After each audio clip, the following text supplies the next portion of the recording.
Hello students, good morning to all of you. Welcome to my YouTube channel Sufiyan Ahmad tutorial. आप लोगों का इस YouTube channel पर welcome है। स्टूडेंट्स, हम लोगों ने पिछले वीडियो के अंदर में, पिछले लेक्चर के अंदर में आर्टिफिशियल कलर्स के बारे में पढ़े थे, ओके, और उसके हार्मफुल इफेक्ट भी पढ़े थे। फिर उसके बाद में हमने डिओड्रेंट्स के बारे में पढ़े थे।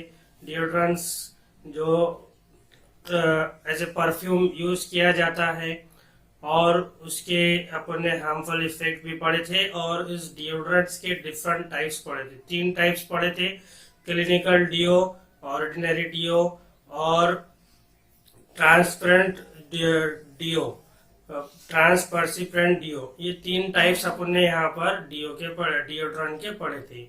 तो अब आज का जो वीडियो है, आज के इस वीडियो के अंदर में हम उसके आगे का हिस्सा पढ़ने वाले हैं। ओके, तो यहाँ पर आपको सबसे पहले जो पढ़ने वाले हैं अपन, वो है आज आप यहाँ पर टेफ्लॉन के बारे में पढ़ेंगे। ठीक है, टेफ्लॉन क्या है, what is mean by Teflon. Okay, Teflon क्या है कि ये एक पॉलीमर है। It is the polymer of tetrafluoroethylene.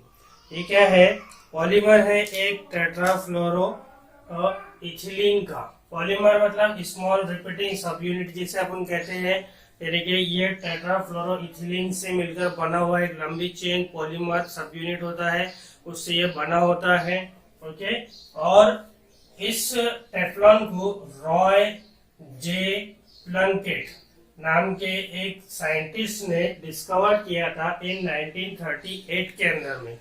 ठीक है, पहला पॉइंट क्या है, ये प्रॉपर्टीज पढ़ रहे हैं स्टूडेंट्स अपने यहाँ पर टेफ्लॉन की। टेफ्लॉन की पहली प्रॉपर्टी क्या है कि ये एक पॉलीमर है। ठीक है, पॉलीमर है किसका, टेट्राफ्लोरोइथिलीन का, इससे ये बना हुआ है। दूसरा पॉइंट ये है कि इसको रॉय जे प्लंकेट नाम के एक साइंटिस्ट ने डिस्कवर किया था इन 1938 के अंदर में। इस तरह से क्वेश्चन अपने प्रॉपर्टी नंबर 3 है कि इट्स केमिकल नेम इज पॉलीटेट्राफ्लोरोइथेन। ये जो नाम दिखा है आपको यहाँ पर, ये है इसका केमिकल नेम। ठीक है, क्या है केमिकल नेम, पॉलीटेट्राफ्लोरोइथेन। ओके, फिर नंबर 4 है स्टूडेंट्स यहाँ पर इसका प्रॉपर्टीज के atmosphere and chemical substances have no effect on Teflon. तो ये जो टेफ्लॉन होता है, इस पर न ही एटमॉस्फेयर और न ही कोई किसी भी तरह का केमिकल सब्सटेंस जो है इसके ऊपर में इफेक्ट नहीं करता है। ठीक है, यानी कि यहाँ पर किसी भी तरह की रिएक्शंस, न ही केमिकल रिएक्शन और न ही एटमॉस्फेयर के अंदर में जो हो रही है वहां पर ऑक्सीडेशन रिएक्शन, जिससे उसको करोशन जंग लग रहा है वहां पर, तो उसके ऊपर में इसका किसी भी तरह का इफेक्ट नहीं होता है। Neither water nor oil will stick to Teflon coated articles। ना है स्टूडेंट्स यहाँ पर क्या, ये जो होता है वाटर और ऑयल, ये दोनों भी इस टेफ्लॉन के ऊपर में स्टिक नहीं हो पाते, चिपक नहीं पाते। ठीक है ना, यानी कि उस पर से तुरंत वो बह कर क्या हो जाते हैं, वहां से निकल जाते हैं टेफ्लॉन के ऊपर से। क्यों, high temperature do not affect Teflon at its melting point is 307 degree Celsius. ठीक है, इसका जो टेफ्लॉन होता है उसका मेल्टिंग पॉइंट बहुत ही हाई होता है। कितना होता है, 307 डिग्री सेल्सियस। तो इसकी वजह से इसके ऊपर में जो है हाई टेम्परेचर भी रहा तो वो किसी भी तरह का इफेक्ट नहीं कर सकता, इसलिए इसको ज्यादातर कुकिंग यूटेंसिल्स के अंदर में यूज करते हैं। जो हमारे खाना बनाने के जो बर्तन रहते हैं उसको पकड़ने के लिए वहां पर ये टेफ्लॉन का यूज किया जाता है, ताकि हमें वहां पर उसका जो, जब वो उस बर्तन को आप गैस के ऊपर में रखा है तो उसका टेम्परेचर बढ़ रहा है वहां पर। अब अगर हमने वहां पर उसको पकड़ लिए तो हमारा हाथ जलने का डर रहता है, हमारे चटका लगने का डर रहता है वहां पे। तो इससे बचने के लिए वहां पर ये टेफ्लॉन का कोटेड किया जाता है, और फिर उसकी मदद से हम इजीली वहां पर उस बर्तन को पकड़ सकते हैं, क्योंकि वो उसके ऊपर में हाई टेम्परेचर वहां पर अफेक्ट नहीं कर रहा है इस तरह से। और Teflon coated article are easy to clean, और ये जो टेफ्लॉन कोटेड आर्टिकल्स होते हैं ये बहुत ही आसानी से साफ हो सकते हैं, क्लीन हो सकते हैं। ठीक है ना, इस तरह से। तो ये टेफ्लॉन की प्रॉपर्टीज है स्टूडेंट्स यहाँ पर जो अपन ने पढ़े हैं। अब इसके साथ ही साथ हम लोगों को यहाँ पर यूजेस भी देखना है, यूजेस भी है इसके, वो भी हम लोग पढ़ लेंगे। तो स्टूडेंट्स हम टेफ्लॉन के यूजेस पढ़ने वाले हैं। यहाँ पर आप लोगों को टेफ्लॉन के 3 यूजेस दिए गए हैं, 3 यहाँ पर इसके टेफ्लॉन के। ये टेफ्लॉन जो है कहाँ पर इस्तेमाल होता है, कहाँ पर इसका यूज होता है, ये आपको दिया हुआ है। पहला जो यूज है टेफ्लॉन, जैसे कि अपन ने पढ़े वहां पर कि ये टेफ्लॉन जो है ये इसके ऊपर में हाई टेम्परेचर इफेक्ट नहीं कर पाता है, अपन ने प्रॉपर्टीज के अंदर में पढ़े हैं।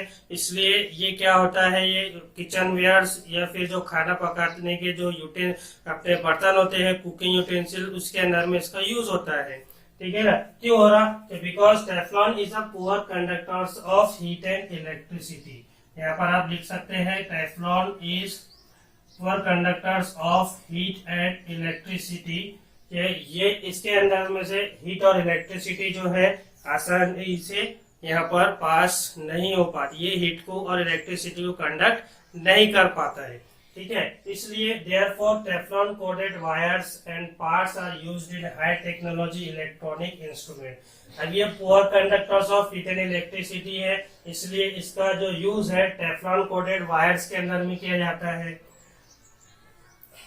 ठीक है, और पार्ट्स जो हाई टेक्नोलॉजी इलेक्ट्रॉनिक इंस्ट्रूमेंट्स होते हैं, यानी कि बड़ी बड़ी जो इंस्ट्रूमेंट होते हैं जिसके जो इंडस्ट्रीज वगैरह के अंदर में यूज किए जाते हैं, वहां पर जो है इसका यूज किया जाता है, क्योंकि वहां पर ये पुअर कंडक्टर्स ऑफ हीट और इलेक्ट्रिसिटी है, वहां करंट या फिर करंट लगने का जो है यहाँ पर खतरा कम है, क्योंकि ये इलेक्ट्रिसिटी को कंडक्ट नहीं कर पा रहा, इसलिए वहां पर इस तरह की चीज का यूज किया जाता है, जिससे हाई टेक्नोलॉजी इंस्ट्रूमेंट बनाए जाते हैं।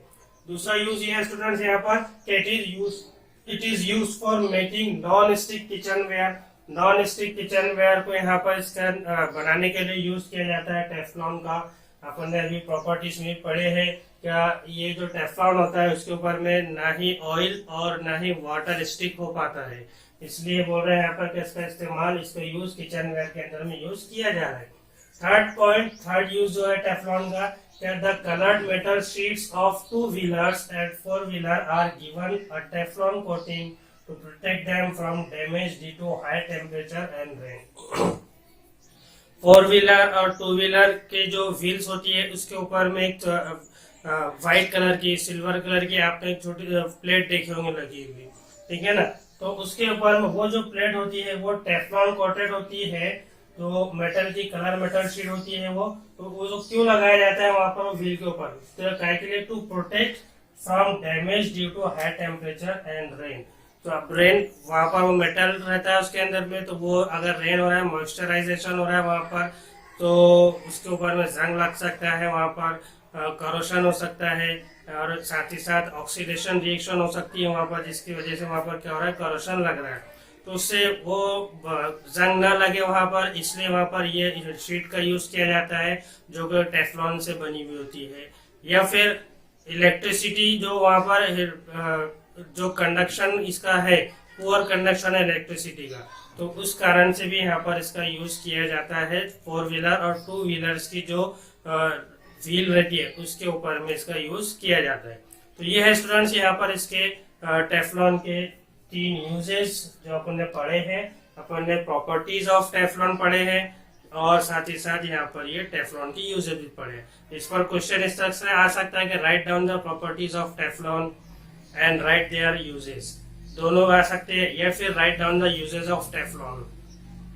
उसी तरह प्रॉपर्टीज में अपन ने देखे हैं यहाँ पर, क्या टेफ्लॉन के अंदर में आपको क्या हु डिस्कवर्ड द टेफ्लॉन, तो वहां पर आंसर लिखने का रॉय जे प्लंकेट, उसने डिस्कवर किया था उसको टेफ्लॉन को, और इस तरह से छोटे छोटे क्वेश्चन इस पर बनते हैं। ओके स्टूडेंट्स, अब यहाँ पर हम पाउडर कोटिंग के बारे में पढ़ने वाले हैं। ओके, पाउडर कोटिंग क्या होता है, क्या पाउडर कोटिंग एक मेथड है, ठीक है, इसके अंदर में क्या किया जाता है, वहां पर क्या लेयर ऑफ हार्ड पेंट, ठीक है ना, यहाँ पर क्या किया जाता है, एक लेयर बनाई जाती है पेंट की, हार्ड रहती है, वो बहुत ही हार्ड होती है, यानी कि सख्त होती है, जाड़ी होती है, थिक होती है, जिसकी वजह से वहां पर करोशन का प्रोसेस नहीं हो पाता, और ये पाउडर कोटिंग जो है ये मेटल सरफेस के ऊपर में अप्लाई की जाती है। ओके, जैसे कि हमारी जो गाड़ियां रहती है उस गाड़ियों के ऊपर में स्प्रे रहता है, उससे वो कलर मारा जाता है वहां के ऊपर में, गैरेज वगैरह पर उसमें देखे होंगे आप लोगों ने। वो क्या आता है, पाउडर कोटिंग का प्रोसेस होता है। वो उससे मेटल के ऊपर में एक लेयर बनाई जा रही है वहां पर पेंट की, जिससे वो मेटल क्या होता है उसको जंग वहां पर नहीं लग पाता है। ठीक है, अलग अलग कलर्स पे होता है ये। जैसे गाड़ियां देखे आपने, 4 व्हीलर 2 व्हीलर, कितने सारे डिफरेंट कलर्स होते हैं उसके अंदर में। तो वहां पर ये पाउडर कोटिंग की प्रोसेस की मदद से वो जो मेटल सरफेस रहती है गाड़ी की, बाइक्स की, कार्स की और बसेस, ट्रक्स वगैरह की, तो उसके ऊपर में ये पाउडर कोटिंग का प्रोसेस अप्लाई किया जाता है, ताकि वहां पर उसको जंग, वो मेटल की जो कार बनी हुई है उसको वहां पर जंग ना लगे। तो क्या किया जाता है इसके अंदर में कि in this method a polymer resin, एक पॉलीमर है रेसिन नाम का जो हमें प्लांट से मिलता है, वो यहाँ पर क्या किया जाता है, यूज किया जाता है। जो अब पिगमेंट, ठीक है, रेसिन का एक पिगमेंट है एंड सम अदर इंग्रेडिएंट्स, और रेसिन के साथ में और बहुत सारी दूसरी चीजें भी यहाँ पर क्या की जाती है, उसको मेल्ट किया जाता है। फिर वहां पर उसको साथ में मेल्ट करने के बाद में वो क्या होता है, वहां पर मिक्स होता है। फिर मेल्ट करने के बाद में उसको कूल किया जाता है। मेल्ट कैसा करेंगे, उसको हीट प्रोवाइड करके, ठीक है, हीट प्रोवाइड करेंगे तो वहां पर वो रेसिन और दूसरे इंग्रेडिएंट्स क्या होंगे, वो मेल्ट होंगे। फिर उसके बाद में वहां पर उसको कूल्ड किया जाएगा, ठंडा किया जाएगा, और फिर उसका वहां पर एक यूनिफॉर्म पाउडर बनाया जाता है, जिसे अपन कहते हैं पाउडर। ठीक है, और फिर वो पाउडर जो है क्या किया जाता है, this powder is spread on polished metal surface, polish metal surface के ऊपर भी इस पाउडर को स्प्रेड किया जाता है। यानी कि उस पर उसको वहां पर क्या किया जाता है, पॉलिश मेटल सरफेस पर उसको स्प्रेड किया जाता है, लगाया जाता है बाय इलेक्ट्रोस्टैटिक स्प्रेड डिपोजिशन, जिसका शॉर्ट फॉर्म है ESD। ठीक है, उसकी मदद से, जैसे कि वहां पर वो आता है, स्प्रे आता है ऐसा मारने का, तो उसके अंदर में ये पाउडर तैयार किया जाता है वहां पर। फिर वो पाउडर जब उसके अंदर में तैयार हो जाता है तो फिर उसको मेटल सरफेस के ऊपर में स्प्रे किया जाता है, स्प्रेड किया जाता है, वहां पर उस पर लगाया जाता है उसको इस तरह से। फिर in this method the particles of powder are given at electrostatic charge due to which a uniform layer of powder stick to the metal surface. अब जैसे ही यहाँ पर ये पाउडर जो हुआ, जो अपने तैयार किए यहाँ पर रेसिन से और इंग्रेडिएंट से मेल्ट करके, कूल करके, तो वो पाउडर जब आपने पॉलिश सरफेस के ऊपर में अप्लाइड किए, जैसे ही वहां पर अप्लाइड किए, तो वो पॉलिश सरफेस के, पॉलिश जो मेटल सरफेस है उसके कांटेक्ट में जैसे ही वहां पर पाउडर आया, पाउडर का कंटेक्शन होगा वहां पर, तो वो क्या हो जाएगा, वहां पर चार्ज हो जाएगा, यानी कि एक्टिव हो जाएगा वहां पर। ठीक है, powder are given and electrostatic charge due to which a uniform layer of powder stick to the metal surface, जिसकी वजह से एक वहां लेयर तैयार हो जाएंगी और वो मेटल सरफेस के ऊपर में वहां पर क्या हो जाएंगी, वो स्टिक हो जाएंगी, यानी कि वहां पर वो चिपक जाएंगी, एक पूरी लेयर वहां पर क्या हो जाएंगी, बन जाएंगी इस तरह से। Then the object is heated in the oven along with coating, फिर वो ऑब्जेक्ट जिस पर आपने उसको अप्लाई किया वहां पर पाउडर को, जिससे वहां पर वो पॉलिश सरफेस के कांटेक्ट में आया, तो वहां पर इलेक्ट्रोस्टैटिक चार्ज हो गया, वो पाउडर के जो पार्टिकल्स थे वो एक्टिव हो गए और फिर उस पर वहां पर एक लेयर बन चुकी है वहां पर। तो ये एक पूरी तरह की लंबी over long with coating chain बन जाएगी वहां पर। Chemical reaction occurs in the layer resulting in the formation of long cross link polymeric chain. और जैसे ही वो पॉलिश सरफेस और ये पाउडर कांटेक्ट में आ रहा है, तो एक long cross link polymer chain, यानी कि एक बहुत बड़ी लेयर वहां पर क्या हो रही है, तैयार हो रही है पाउडर कोटिंग की, पाउडर की। ठीक है, तो वो जो लेयर तैयार हो रही है उसको, उस प्रोसेस को अपन बोलेंगे पाउडर कोटिंग। और ये जो पाउडर कोटिंग होता है ये बहुत ही हाईली ड्यूरेबल होता है, बहुत ज्यादा ड्यूरेबल होता है, ये बहुत सालों तक चलता है, हार्ड होता है और साथ ही साथ आकर्षित, अट्रैक्टिव भी होता है। ठीक है, तो ये है यहाँ पर पाउडर कोटिंग, जो आमतौर पर मेटल सरफेस को जंग न लगे मेटल्स को, तो उसको प्रिवेंट करने के लिए, कोरोजन को प्रिवेंट करने के लिए वहां पर इसका यूज किया जाता है। इस तरह से ये पाउडर कोटिंग देखे अपन स्टूडेंट्स। यहाँ पर हमारा जो नेक्स्ट टॉपिक है पाउडर कोटिंग के बाद में जो हम पढ़ने वाले हैं वो एनोडाइजिंग का प्रोसेस है। ठीक है, एनोडाइजिंग का प्रोसेस जो है ये इस तरह से आपको यहाँ पर एक इसे अपन यहाँ पर इलेक्ट्रोलाइटिक सेल कहते हैं। इलेक्ट्रोलाइटिक सेल, ठीक है, क्या दिया हुआ है यहाँ पर? A protective layer is formed naturally on the surface of aluminium metal by reaction with oxygen in air. क्या किया जाता है? नेचुरली भी होता है और इस तरह से ये लेबोरेटरी के अंदर भी होता है। तो जो एल्यूमिनियम मेटल होता है उसके ऊपर में उसको जंग न लगे, वहां पर वो खराब ना हो, इसलिए वहां पर नेचुरली क्या होते हैं, एयर के अंदर में वो ऑक्सीजन के साथ में रिएक्शन करके उसके ऊपर में एक प्रोटेक्टिव लेयर तैयार कर देता है। ठीक है, जिससे क्या होता है वहां पर उसको करोशन वगैरह वहां पर नहीं लग पाता। ये नेचुरली भी प्रोसेस हो रहा है यहाँ पर। तो अब इस एनोडाइजिंग के अंदर में क्या हो रहा है? इन this method this layer can be made of desired thickness. इस मेथड के अंदर में क्या हो रहा है? एनोडाइजिंग के प्रोसेस में क्या ये जो प्रोटेक्टिव लेयर यहाँ पर तैयार हो रही है एल्यूमिनियम मेटल के ऊपर में ऑक्सीजन के साथ में रिएक्शन करके हो रही है ये। तो ये जो लेयर होती है ये कैसी होती है? Can be made of desired thickness. ये उस लेयर उस मेटल के ऊपर में एक थिकनेस लेयर क्रिएट कर लेती है, वहां पर थिक बन जाती है, वहां पर थिक लेयर बनती है वहां पर।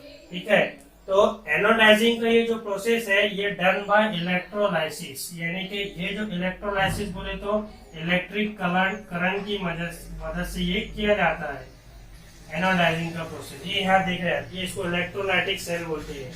क्या किया जाता है इसके अंदर में students? Dilute acid is taken into the electrolytic cell. ये इलेक्ट्रोलाइटिक सेल है ये पूरा का पूरा। इसके अंदर में एक डाइल्यूट एसिड, जनरली यहाँ पर ये डाइल्यूट एसिड H2SO4, जिसका नाम सल्फ्यूरिक एसिड होता है। ये सल्फ्यूरिक एसिड का यूज किया जाता है। एंड एल्यूमिनियम आर्टिकल्स, और ये एल्यूमिनियम आर्टिकल्स जो यहाँ पर ब्लैक पेन से दिख रहा है आपको, ये एल्यूमिनियम की शीट है, ये यहाँ पर ये तैयार की जाती है dipped into the as the anode. Okay, ये एनोड है यहाँ पर और ये कैथोड है। ठीक है, ये पॉजिटिव चार्ज है एनोड पर, इधर यहाँ पर ये नेगेटिव चार्ज, इस तरह से। तो ये इस तरह से इलेक्ट्रोलाइटिक सेल को अरेंज किया जाता है। इसके अंदर में डाइल्यूट H2SO4 का यूज किया जाता है और यहाँ पर दो शीट्स लगाई जाती है, एक कैथोड वाली होती है और एक एनोड वाली होती है। अब ये जो प्रोसेस हो रहा है स्टूडेंट्स यहाँ पर, ये इलेक्ट्रोलाइटिक सेल के अंदर प्रोसेस जो हो रहा है, यानी कि कौन सी लेयर तैयार कर रहा है अपने यहाँ पर? एक ठीक प्रोटेक्टिव लेयर तैयार कर रहा है एल्यूमिनियम्स के आर्टिकल। ये एल्यूमिनियम्स की शीट है यहाँ पर, इसके ऊपर में अपने को यहाँ पर क्या करना है? एक थिक लेयर बनाना है। तो अब ये एनोड वाला हिस्सा है, यानी कि ये प्रोसेस का हो रहा है, ये एनोड पर हो रहा, पॉजिटिव वाले चार्ज पर हो रहा, एनोड पर हो रहा है। ये यहाँ पर प्रोटेक्टिव लेयर तैयार हो रही है, इसलिए इस प्रोसेस को बोलते हैं एनोडाइजिंग, क्योंकि ये प्रोसेस का हो रहा है एनोड पर हो रहा है। समझ में आया ना कि ये इलेक्ट्रोलाइटिक सेल के अंदर में यहाँ पर आपको ये एल्यूमिनियम, यहाँ देखो यहाँ लिखा हुआ है क्या? डाइल्यूट एसिड, तो ये लिया अपन ने, साथ ही साथ एल्यूमिनियम के आर्टिकल्स, एल्यूमिनियम का आर्टिकल्स यानी एल्यूमिनियम की शीट हमारे उसमें डिप करनी है, इसके अंदर में इस तरह से लगानी है एज द एनोड, एनोड के तौर पर, यानी कि प्रोसेस हमें ये एल्यूमिनियम के आर्टिकल्स पर करना है, जो कि क्या है? एक एनोड वाला हिस्सा है। ओके, इसलिए इस प्रोसेस को हम कहते हैं एनोडाइजिंग, क्योंकि ये एनोड पर हो रहा है इस तरह से। When an electric current is passed, H2 gas is released at the cathode and O2 gas। अब जैसे ही आपने यहाँ पर ये इलेक्ट्रिक करंट पास की, इस तरह से इलेक्ट्रिक सर्किट लगाया आपने, इलेक्ट्रिक करंट जैसे स्विच ऑन करेंगे तो इलेक्ट्रिक यहाँ पर पास होना शुरू हो जाएगा। तो ये जो डाइल्यूट H2SO4 होता है स्टूडेंट्स, ये डाइल्यूट H2SO4 ये यहाँ पर ब्रेक डाउन होगा इसके आयंस के अंदर में, H2 और O के अंदर में, यानी कि हाइड्रोजन और ऑक्सीजन के अंदर में यहाँ पर क्या होगा? ये इनके आयंस ब्रेक डाउन होंगे यहाँ पर इस तरह से। अब हाइड्रोजन और ऑक्सीजन गैस का यहाँ पर ब्रेक डाउन हो रहा है, तो क्या बोला यहाँ पर? When an electric current is pass, H2 gas is release at the cathode. अब ये जो हाइड्रोजन गैस है यहाँ पर, अब यहाँ इसके अंदर में ये हाइड्रोजन है, तो ये इस कैथोड की तरफ जाएंगे। Okay, at the cathode and O2 gas, अब O2 गैस जो है, जो यहाँ पर O2 गैस ऑक्सीजन गैस बच गई, वो क्या होंगी? Reaction with O2 occur and a layer of hydrated aluminium oxide is form on the anode, that is iron particle. अब ये जो ऑक्सीजन निकला है यहाँ पर इसमें से, तो ये ऑक्सीजन कहाँ जाएगा? ये ऑक्सीजन जाएगा ये एल्यूमिनियम की शीट पर, एल्यूमिनियम की आर्टिकल्स पर, जो कि एक आयरन आर्टिकल्स है, ठीक है ना। और जैसे इसके ऊपर में ये ऑक्सीजन यहाँ पर अटैच होते जाएगा, ब्रेकडाउन, ये साथ ऐसे ये इलेक्ट्रोलाइसिस का प्रोसेस हो रहा है कंप्लीटली। यहाँ पर इसमें से हाइड्रोजन और ऑक्सीजन आयंस निकल रहे हैं, तो ये हाइड्रोजन ये कैथोड की तरफ जा रहा है और ऑक्सीजन यहाँ पर आ रहा है, जिससे यहाँ क्या तैयार हो रही है? एल्यूमिनियम के ऊपर में एक थिक हाइड्रेटेड एल्यूमिनियम ऑक्साइड तैयार हो रहा है। ये यहाँ पर ये रिएक्शन है इसके स्टूडेंट्स, ये एल्यूमिनियम है, ये ऑक्सीजन यहाँ से H2SO4 में से निकला, उनकी दोनों की आपस में रिएक्शन होगी, तो यहाँ पर हाइड्रेटेड एल्यूमिनियम ऑक्साइड, इसका नाम होगा एल्यूमिनियम, हाइड्रेटेड एल्यूमिनियम ऑक्साइड, ये एनोड के ऊपर में तैयार होगा। इस तरह से ये एनोडाइजिंग का प्रोसेस होता है स्टूडेंट्स। आई होप कि आपको ये एनोडाइजिंग का प्रोसेस यहाँ पर समझ में आ चुका होगा कि किस तरह से हो रहा है। ये एक सिंपल है, एक इलेक्ट्रोलाइटिक सेल बनाने का, इसके अंदर में H2SO4 लेने का, फिर दो यहाँ पर आपको आयरन की शीट लेने की है, कैथोड और एनोड वाली। एनोड पर ये प्रोसेस हो रहा है, इसलिए इसको एनोडाइजिंग का प्रोसेस बोलेंगे। और क्या हो रहा है इसमें, जब आप इलेक्ट्रिक करंट पास करेंगे तो ये जो आपने एसिड लिया H2SO4, इसके आयन से यहाँ पर हाइड्रोजन और ऑक्सीजन में ब्रेक डाउन हो रहे हैं। ऑक्सीजन जो है, हाइड्रोजन जो है वो कैथोड वाली शीट की तरफ में जाएगा और ऑक्सीजन जो है वो यहाँ पर एनोड वाली शीट पर जाएगा और एक थिक लेयर एल्यूमिनियम ऑक्साइड की तैयार करेगा। इस तरह से आप इसको एक्सप्लेन करने का, बताने का। और ये उसका डिस्क्रिप्शन बहुत इजी है, आसानी से आप इसको लिख सकते हैं और बता भी सकते हैं। तो ये एनोडाइजिंग का प्रोसेस स्टूडेंट्स अपने यहाँ पर पढ़े हैं।